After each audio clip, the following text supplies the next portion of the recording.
Il nostro progetto si compone di 2 elementi, uno decomponibile in legno, un altro invece una struttura permanente in rete metallica. L'hanno chiamato Scarab House ed è il progetto vincitore del concorso L'Arte della Biodiversità, organizzato dall'azienda agricola Calmonda di Pieve di Soligo, in collaborazione con il Liceo Artistico Munari di Vittorio Veneto. Qui a Calmonda celebriamo l'unione fra il mondo dell'impresa e il mondo della scuola, e questo è uno degli elementi di forza della nostra economia. Siccome oggi abbiamo bisogno di idee, di innovazione, di ricerca, il fatto di mettere in comunicazione l'impresa con la scuola è uno degli elementi di qualità, e qui oggi celebriamo esattamente questo. Scarab House è in sostanza una struttura destinata agli impollinatori e ad altre specie di insetti fondamentali nell'equilibrio dell'ecosistema agricolo. Questa sensibilità l'abbiamo sempre avuta per quanto riguarda il voler fare qualcosa che avesse rispetto della biodiversità e la natura,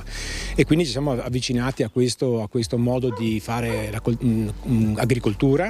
e di conseguenza abbiamo anche cercato di coinvolgere altre istituzioni come la scuola. Perché a Calmonda non si coltiva solo prosecco, ma una vera e propria filosofia ambientale. Il fatto che siamo anche dell'enoturismo, e quindi la gente ci viene a visitare, noi gli facciamo fare un giro a tutti quelli che vengono a visitare qua, gli spieghiamo tutto il nostro progetto, perché a noi interessa sensibilizzare le persone alla biodiversità, al di là di venire qua a bere un buon bicchiere di vino e di gustare prodotti tipici. 4 i modelli presentati dagli studenti, che si sono ispirati a grandi architetti come Gaudì o a quadri famosi come per la Casa della Vita, ma anche strutture solide destinate a durare nel tempo come i moduli in cemento e legno, fino ad arrivare al progetto vincitore, dove ad una parte metallica permanente i ragazzi hanno pensato di affiancare materiale biodegradabile, tutte innovazioni tra i filari con l'obiettivo di migliorare l'ecosistema. Dobbiamo sposare queste due situazioni,